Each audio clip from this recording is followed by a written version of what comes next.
This is Duke University. This week on Office Hours, the Republican presidential primary continues to see candidates' fortunes rise and fall, highlighting the perils of predicting elections. As the founder of the Initiative on Survey Methodology at Duke, political science professor Sunshine Hillygus studies public opinion and voter behavior. She says, elections and polling are so intertwined that it is hard to imagine one without the other. Hillygus takes your questions on political polling and campaign communications.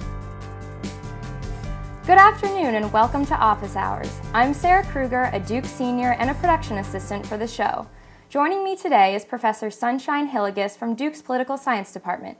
Professor Hillygus, thanks for joining us. Thanks for having me. Also with us is, via Skype, Mr. Neil Newhouse, who is a Duke alum and the leading pollster for the Romney campaign. Mr. Newhouse, thanks for joining us. So obviously right now a hot topic on everybody's mind is the outcome of Tuesday's primaries. So Mr. Newhouse, after that unexpected turn, what's the atmosphere like right now inside Romney headquarters? Well, first of all, it was unexpected to maybe you guys and to many of the press. I'm sure not the Sunshine, but unfortunately we saw it coming a couple of days ahead of time. I mean, that's why we do polls. The bottom line on what happened on Tuesday night is there was not a single delegate at stake in those elections. We feel good still going forward that Mitt Romney is going to be the nominee. We're going to be successful down the road. It's a long campaign. I mean, keep in mind this is as of February 7th, there have been 7 contests in the Republican primary. 4 years ago, there had been 30.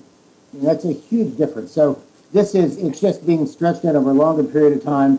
We're going to be fine in the long run. It's just that there are some, significant bumps in the road, just as there were for John McCain.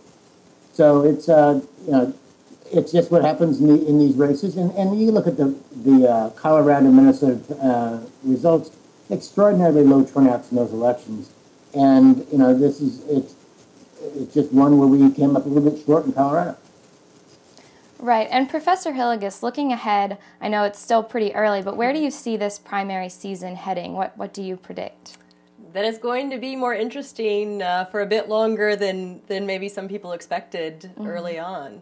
And the thing is about primaries is they're so much more difficult to predict or even understand exactly what's going to happen and why, because turnout is low, as Neil mentioned, and also people change their minds quite a bit, and it's a fundamentally different decision-making process than in the general election, where voters are relatively stable through the general election. We can predict pretty accurately how people are going to behave and the outcome of the results, and clearly there are some things that are predictive year after year after year. The fact that Romney has more money, the fact that he has more endorsements, are all things that give a lot of people reason to expect that he will win. But there's a lot of uncertainty. There's a lot more uncertainty in primaries than in a general election. Right. And we'd like to remind our viewers out there that you can participate in this conversation by sending your questions to live@duke.edu, posting to the Duke University Facebook page, or tweeting with the hashtag DukeLive. We've gotten several questions already, and the first one is for Mr. Newhouse. Kathleen from Texas writes in to ask, how are Santorums' victories in Missouri, Minnesota, and Colorado impacting your upcoming polls or general strategy at this point? That's a good question. I mean, first, full disclosure, this is kind of a unique situation. I'm doing polling for the Romney campaign. I did his governor's work in 2002. I'd been Rick Santorums' pollster for 20 years before that. Oh, wow. So I know the Santorum campaign and Rick pretty well. I think Rick's going to get a bounce out of this. But what the professor said is exactly right. We've seen such extraordinary volatility in this election cycle. Look at South Carolina, for example. In our South Carolina polling before it was a Saturday election, there were 2 debates the week before the election, Monday and Thursday nights. In our polling before the Monday night debate, we were up by double digits. and within 36 hours, it was a dead-even tie race. What you find in Republican primaries and in Democratic primaries alike is that you don't have the partisan anchors you do in a general election, which is exactly what Sunshine was talking about. And so you see extreme volatility based on debates, based on news coverage, and you can see voters go back and forth between candidates. When we've done our focus group so far this year, it's remarkable how many voters say, well, they've eliminated these two candidates, and the race is coming down to, Newt and Mitt, or something. It's just they're really trying to sort through the candidates. So if you look at the Santorum, success on Tuesday night, he's going to get a bump in the polls. You'll see him move in the national numbers. But then there's nothing between now and really the 22nd of the month for him to get much more of a bump. The 22nd is the next debate. Right. And as both of you all probably know, a recent poll conducted by the Washington Post and ABC showed a hypothetical matchup in the general election between Romney and Obama and showed that Romney would lose. And Mr. Newhouse, you've been quoted in the media already on that issue, and you say that poll had a fundamental design flaw. So can you elaborate a little bit on what you were talking about? I will, but Sunshine, did you see that poll? I have, yes. Okay, well, I think she may, hopefully she'll agree with me on this. Listen, I have no doubt that, maybe we're behind by a few points nationally. That's neither here nor there. And the Washington Post points out there are other surveys that have shown that same margin. That's not really what we're arguing about here. In the methodology, in the construction of that questionnaire, the Washington Post ABC poll asked some very specific, or suggested some specific negative attributes regarding Mitt Romney in the 4 questions immediately prior to the ballot test. I argued that that's just baloney. You can't design a questionnaire that way, and that it left open the possibility that it biased the ballot test. And so because of that, I pounced on that. Absolutely. You've got to, I like the Washington Post poll. I like the NBC News Wall Street Journal poll, but you've got to take a look at every poll and examine them carefully. So I'm interested in what Professor says about this. Right. Professor Hillygus, do you have any thoughts to add on that? Well, I think there's no doubt that, particularly when people are so volatile, that we have to take any given number with quite a bit of grain of salt, and you want to look not just at the question wording, which the question wording seems pretty straightforward, but also where it falls in the poll, and that can certainly influence the results that you get. I think there's a broader issue too, is just that this is really early for general election polling as well. If you look to '92, for instance, George Bush was ahead in early polls, and so I certainly don't think the Obama campaign is complacent by any stretch of the imagination, because they're showing a little bit of a lead in the polls. Mm-hmm. I actually, if I could, I'd love to go back to one of Neil's earlier points about the volatility in the polls and the difficulty of the fact that people change their minds. And as a political scientist, one of the things that we have take into account when trying to explain people's behavior in primaries is the fact that a lot of people vote strategically. They vote strategically in that they don't just pick the candidate that is the person they like the best, but they also take into account who has the best chance of winning in November. And because of that, poll numbers that come out can have an influence on, in fact, their own decision. They are looking to the results of previous elections. They're looking at who's winning in the fundraising number. They're looking at the media headlines to try and get a sense of, given that all the candidates are fairly close together when it comes to their issue positions, given that the candidates are all Republicans, they have to consider, who has the best chance of winning. And that's it's a fundamentally different consideration than they make in the general election. Right. And Professor Hillygus, something you mention a lot in your work is that many polls today are unreliable. So for those of us who are not polling experts, how can we determine, which polls are good to listen to and which are bad? Well, I think it's always just a matter of being skeptical of any poll number that you see. It's not that certainly there are good polls and there are bad polls, but I just think that we don't get enough from just seeing a margin of error in terms of whether or not a poll is trustworthy or not. And the key thing is as Neil's example pointed out, right? You want to look at the question wording, you want to look at the question order, you want to look at who was being sampled, were they likely voters, were they registered voters, was it the general public, what was the mode that was used. A lot of the polling that's being done right now in the States is being done by automated voice, so it just has people press a button.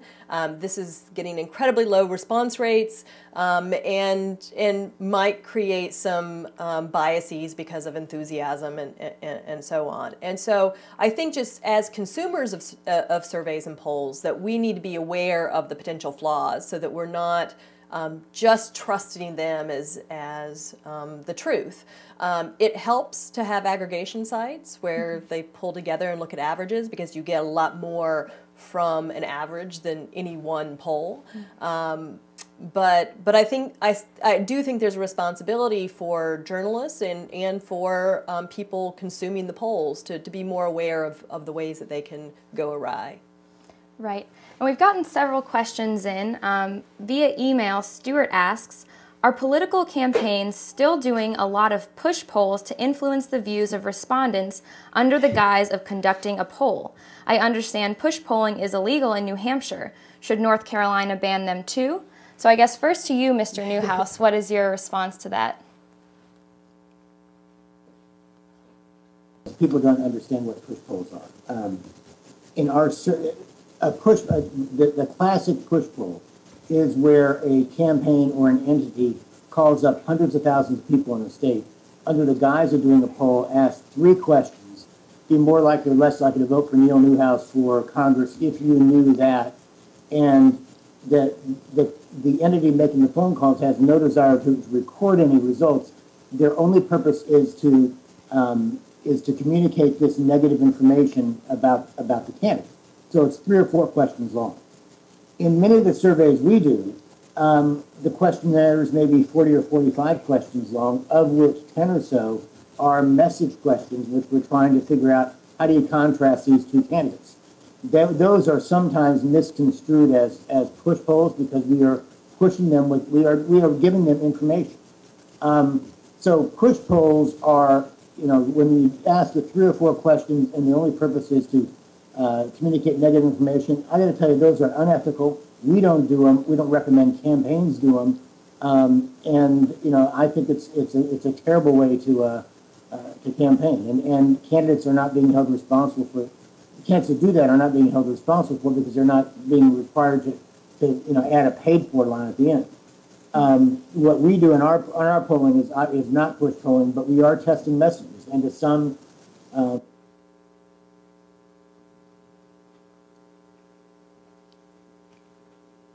Well, it looks like we're experiencing some technical difficulties, so momentarily we'll go to Professor Hillygus. Do you have anything to add to what he said? Well, and actually, Neil and I have talked about push polls before, and he's absolutely right that there is this in terms of the perception of a push poll versus the reality of a push poll, that there's a very gray and blurry line, and that is that message testing can offend some respondents, and it be viewed as a push poll.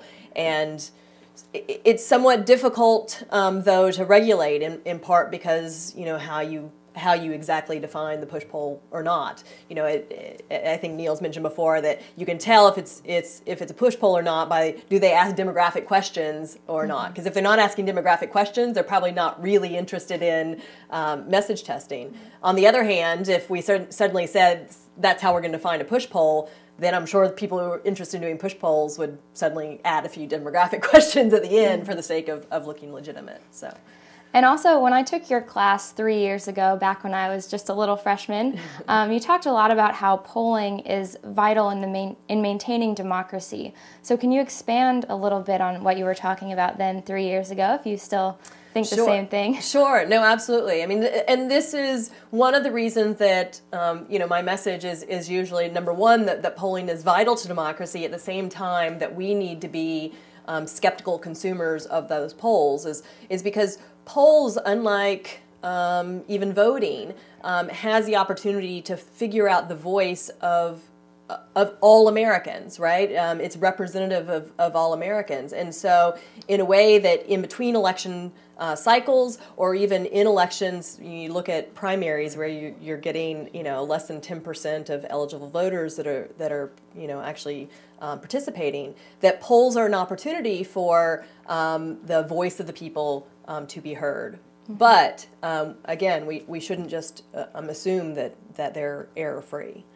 Right. And Mr. Newhouse, welcome back. Mariana has written in to ask, it seems like new polls come out every day identifying a new Republican frontrunner. How reliable are these polls, and how useful are they in the democratic process? Well, if it seems like there are new polls coming out every day identifying a new Republican frontrunner, guess what? It's because there is. We've been through 7 or 8 so far. This is the wildest election cycle, and we've been through 7 or 8 frontrunners, and we've only had 7 contests. Right. And I think what you see this year is really the debates were the initial primaries. I mean, people, it's just, I think that they played an incredible role early on in terms of winning out the candidates. It's been an amazing election cycle. I mean, what I do, and professors, Hillygus basically kind of said the same thing. I do it like a gymnastics coach. I throw out, a judge. I throw out the top and bottom and average the rest and go with that. So there are a ton of different polls. And just, you've got actually in North Carolina, the PPP poll, which is a Democratic affiliated survey, automated dialing. Their numbers, they do the most polling of probably any group around in terms of public data. And their stuff is pretty interesting and pretty much on. My only real reservation about them is, of course, despite their Democratic affiliation, is the guy who heads up the firm is just a real Duke hater and a Tar Heel fan. That makes it really tough.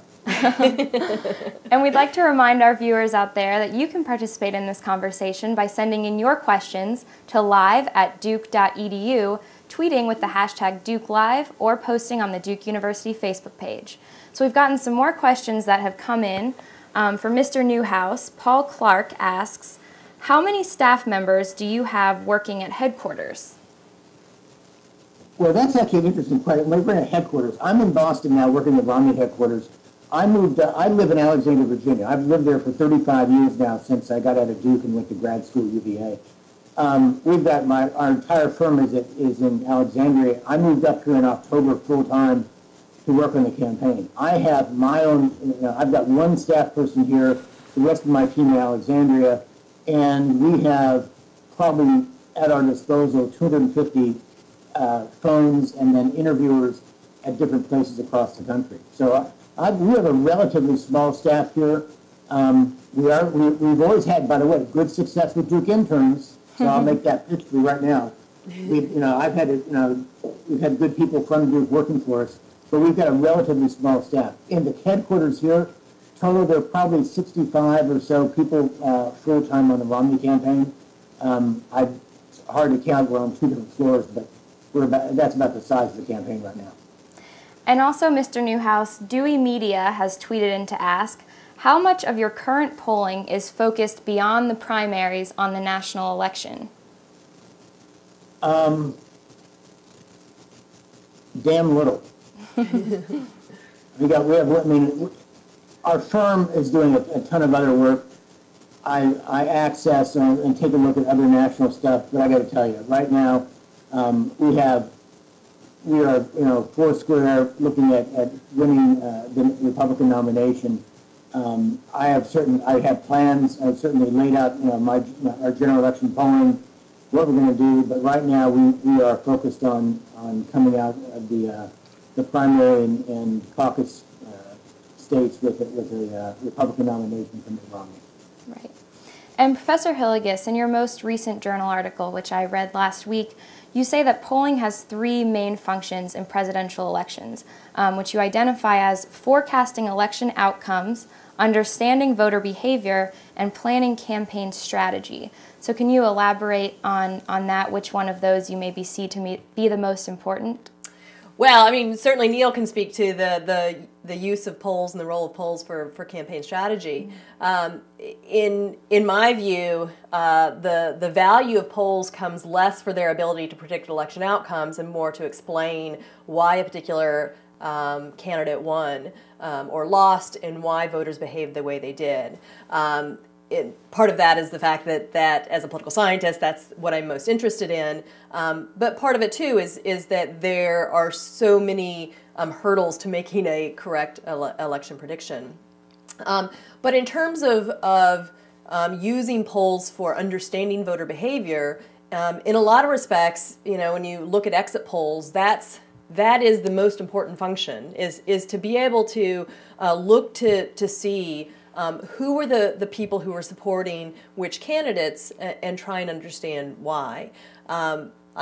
I don't know to what extent Neil might be able to weigh in on this, but I had to wonder, for instance, if the Planned Parenthood controversy, for instance, might have actually helped out Santorum, because as soon as the focus was on abortion as opposed to the economy, that was an issue that Santorum had a bit of an advantage on, and so again, I mean, the horse race has some value. Mainly out of curiosity, we want to know how the election's going to turn out. But the real value of polls is in understanding why they turn out the way they do. Right. And Mr. Newhouse, in your experience, have you seen any instances in which your polling has a direct effect on campaign strategy? I sure as hell hope so. Are there any recent examples of that? Oh gosh, I'm not sure I want to use an example. Well, I mean, Sarah, it's every day. I mean, every survey we do has an impact on campaign strategy. I mean, on how you spend your money, where you spend your money, what markets you go to, how the candidate talks about an issue. I mean, between surveys and focus groups and all the other work we do, oh yeah, absolutely. I mean, just to give you an example, we did we took excerpts from some of the early debates. And then showed them to focus groups to get their reaction to the interaction between the candidates, and then came back to the campaign with certain recommendations in terms of, hey, when this happens, voters respond this way.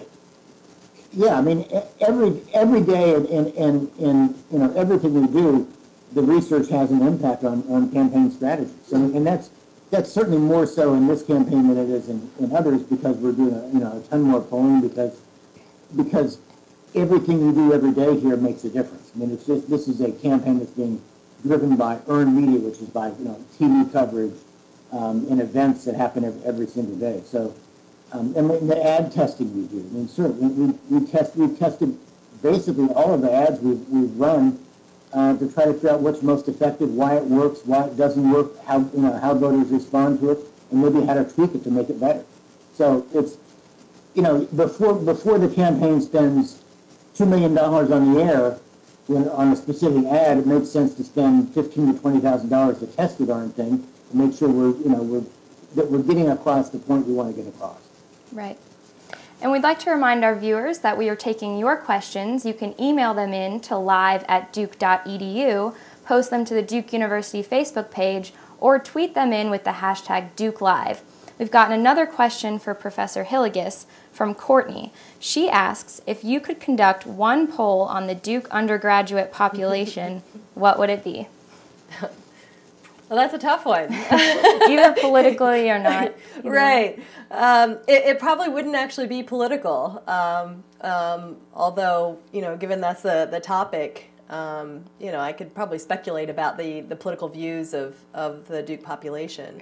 But I think I would be interested instead in asking Duke students about their concerns regarding the economy, their ability to find a job, and how that's having an impact on their stress levels and their daily lives. You know, it's really easy to be, I think, caught up in the bubble of college. But you know, you're a senior, so maybe the real world starts looking a bit more daunting in an economic climate like we see today. Right. We've gotten another question from Jack via email. He says, polling at its best can help leaders better understand and serve what citizens want. But at its worst, it can lead them to follow the numbers instead of following their own conscience and sense of what is best for the country. On balance, is a democracy better or worse off by having polls play such a big role? I assume I know what you all think, but going to Mr. Newhouse first, what is your response on that? I've never seen, and I've been in this business 30 years. I've never seen a politician change his views on an issue because of a poll we've done. It doesn't happen. I mean, these politicians don't do polls to try to find out, how they should, where they should stand on a specific issue. They just don't. I mean, you got to keep in mind who a politician is. These men and women run for office because they've got strong positions on these issues. They don't need our polling to try to figure out where they should stand on the issue. They can use our polling to figure out how they talk about it, perhaps. So I think polls are extraordinarily helpful in understanding not just how Americans feel about issues, but how politicians and elected officials can communicate to Americans, how they feel about these issues. It helps in the communications process. And keep in mind, we do polling for much more than just politicians. We've done polling for everything from the National Football League on certain issues to major corporations to trade associations. I mean, it's not just politicians who want to know how people feel. It's across the broad landscape of the country. Right. And Professor Hillygus, do you have anything additional to add? I would just add that surveys and polls, I mean, we've been using the term polls, and what comes to mind are political polls. But surveys are fundamental to the functioning not just of democracy, but of our economy as well. When you look at, say, the census or the current population survey or all number of health surveys that are conducted, say, by the government, they are fundamentally the basis on which policy is being implemented. And so businesses make decisions on the basis of polling numbers. The government implements policy on the basis of government on polling numbers. And yet still polls are fundamental to the functioning of elections as well. But it's not just polling. And so I would just urge the viewers, whenever they get that phone call asking them to participate in a poll, some of them are junk polls, but legitimate polls that it's a real contribution, a civic duty to participate in some of them. Right. And we've gotten in another question from Paul on Twitter, who asks, to what do you attribute the fickleness in Republican voters? Regional values? To Mr. Newhouse first, do you have a response to his question? I don't think any of the Republican candidates have yet, totally made the sale, and I think that the fickleness of the Republican electorate so far is partially due to the importance that these Republican voters are placing on this election. Republican primary voters, especially, overwhelmingly want to see Obama replaced, and that's their top goal. We see that in the exit polls across the country. That's their main issue. They want to elect a candidate who is best able to defeat the president. And you know what? They have not settled on a particular candidate right now. I mean, we certainly believe it's Mitt Romney on my end, but that we haven't been able to convince the voters of that quite yet. And I think it's just going back and forth between the different candidates. I think people are paying extraordinary attention to the debates that have occurred so far, and they're trying to assess which of these candidates can best stack up against Obama, and those calculations are changing based on the fortunes of the candidates, week in and week out. So it's not just the polls that are moving around. It's really the attitudes of these Republican primary voters are changing fairly dramatically over a fairly short period of time. Right. And Professor Hillygus, some of your work addresses the idea that each polling firm has a different methodology, some more trustworthy than others. So my question is actually to Mr. Newhouse. As a trusted pollster, can you tell us any details about your firm's methodology and why you think it's more accurate perhaps than others? No, I'm sorry, Sarah. Ours is super secret. No, I mean, it's oftentimes the political firms are criticized by the media. Our results are, or at least taken with a grain of salt because, oh, it's a Republican firm or it's a Democratic firm. Well, I actually resent that because we work hard to make sure our data is correct, and because we owe it to our clients to have absolutely, on the spot numbers, having arrived at them the best possible way to give them an idea of where they stand. It doesn't do us any good to kind of shade the numbers to say, well, to try to shade it one way or another to make our candidate look better. That's nonsense. We want to give our candidate the best possible view of where he or she stands right now, and we do that meticulously. The challenge with some of the newspaper polls and other polls that are being done is that they're done on very tight budgets. I mean, as you know, the newspapers are having a difficult time surviving in the internet age, and they cut corners on some of the surveys they do. They don't screen appropriately. They cut some corners, and when that happens, sometimes their numbers are off from ours, and they like to believe they're more than the private pollsters. But truthfully, if it were between a newspaper survey and a Democratic pollster, I'd probably believe the Democratic pollster's numbers more than I'd believe the public numbers. Right.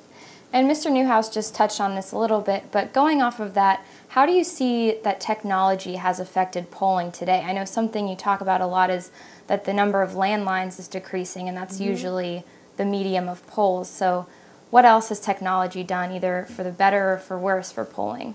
Well, on the one hand, it means that we can have really, creative polls that are, done online with some nifty videos and pictures embedded in them. But technology has certainly made it more difficult to reach people. So whether you're talking about cell phone-only households or caller ID, it's just much more difficult for pollsters to actually find the people that they have randomly selected to be in their poll. And that affects response rates, and that can have an impact on the representativeness of the poll. And we've gotten in another viewer question for you, Professor Hillygus. Jarrett asks via email, looking beyond the presidential election, how do you see House and Senate races shaping up this fall? Kind of broadening our horizons a little bit. Right. Well, I think that the most important election this cycle is going to be the presidential election, but I don't think that from what I've seen, Neil probably knows better, I don't think there's going to be quite a major shakeup in the Senate races and House races. I mean, individually there might well be, but I don't think that Democrats are likely to win back the House. And I don't know. I mean, Neil probably knows better in terms of what the numbers are looking like, but yeah, I mean, what we're looking at is, we think Republicans will probably hold the House, and the Senate is up for grabs. Republicans probably have an edge in the Senate, depending on who our nominee is for president. But if I were betting right now, I'd bet Republicans hold the House and probably gain an edge in the Senate. Right.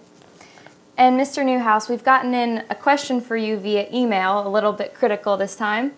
You just said that politicians never take positions based on polls. That sounds great, but who are you kidding? We hear all the time about politicians looking at polling numbers and then deciding to duck a principled stand on issues like fixing the budget deficit. So I guess that's more of a comment than a question, but do you have a response to that? Listen, I said I've never had a client of ours change his or her position based on polling. I absolutely stand by that, 100%. There's no question on mine. Your emailers comment that maybe candidates duck an issue because they don't want to deal with the deficit. That's an entirely different matter. It has never a darn thing to do with polling. You know, and because candidates may not want to, you know, or incumbents may not want to deal with an issue, or it's difficult to figure out what to do, that's a different matter altogether. But I've never seen a candidate, and I don't think elected officials do change their opinions or change, you know, their positions on issues based on polling. That's just not the case. And Professor Hillygus, from you studying different polls, have you found that to be the case as Mr. Newhouse has? So, I mean, I would agree that the function of polls, when a politician does a poll, it's not to find their positions, right? It's rather to figure out how should they talk about them, should they emphasize them, and which ones should they emphasize to different groups. I mean, the most fundamental piece of information is, you know, what are the issues that they have an advantage on, so they can then, and among what groups, so they can then target those groups with the right messages. Mm-hmm. At the same time, that's not to say that elected officials are not at all concerned about what their constituents think, and I think that both you can have responsiveness on the part of politicians as well as Neil being largely correct, because you know, the information that politicians are getting about where their constituent stands comes from polling, but it comes from a number of other places too. I mean, certainly we see politicians occasionally change their mind, but it's not going to be a snapshot thing, you know, just a thing they do on the basis of a single poll. Rather, there no doubt is going to be a much slower process. You know, the thing that I would emphasize, though, is that there is a bit of this tension in democracy, where on the one hand we say we want politicians to be principled and not to be moving their positions on the basis of poll numbers. But we should remember, right, that poll numbers are they are elected officials, and the fact that they might be responsive to what the public wants, we shouldn't necessarily hold against them that maybe actually we should consider that to be a good quality. That's never going to happen, right? Because instead you'd be labeled a flip-flopper and so on. But the notion that elected officials should not be responsive to their constituents, I find a bit disturbing as a trend. Definitely. And Professor Hillygus, not that anyone at Duke would ever encourage you to leave, but after hearing Mr. Newhouse's perspective on kind of being in the field, working for a campaign, is that something that attracts you, or have you ever considered working for a campaign? No, I mean, I was brought to political science because I was interested in politics, but the thing I always say is that it's a bit like once you see how the sausage is made, that maybe you don't want to go work in the factory. Right. And so I very much enjoy studying it. But Sunshine, that's a terrible thing to say. Mr. Newhouse, I'll trade with you. I'll go down to Duke and teach for a couple of years. My job. Mr. Newhouse, what has kept you as a campaign pollster for so long and not moving to academia? Offers. You know what really is interesting? People have asked me how I got into this. I'm an old frustrated like high school athlete, and what I love about what I do every day is I get to compete. I get to compete against another candidate, another side, and whatever it may be. And I love the competition. I love winning and losing, and that's what really drives me. I'm very, very competitive, and I love what I do. I get up every morning, loving to go to work. Well, I get up very, very early every morning, loving to go to work, and that's what drives me. I have a blast doing this. I couldn't imagine not doing it. I couldn't imagine a job where I had more fun. My staff kids me when we do polling in September and October. Our office is basically a 24-hour day operation, and I'll get up at 4:30 in the morning, be in office by 5, and we'll have data from 6 different campaigns. And to me, it's like it's going to sound crazy. It's like Christmas every day. I get to come in, I get to look up new stuff. I'm the first one to get to look at it. I know something nobody else does, and it's fascinating. I love what I do. So I mean, and I got to tell you, what whetted my appetite in the very beginning was going to hear a speaker at Duke University back in 1972. Two guys, Peter Hart and Pat Cadell, both of whom were Democratic pollsters who were involved in that election, and both of whom I now work with occasionally, which is just, it's a little scary for me. Sounds like Duke has a presence in the polling world. Yeah. I'll remember that when I'm applying for jobs.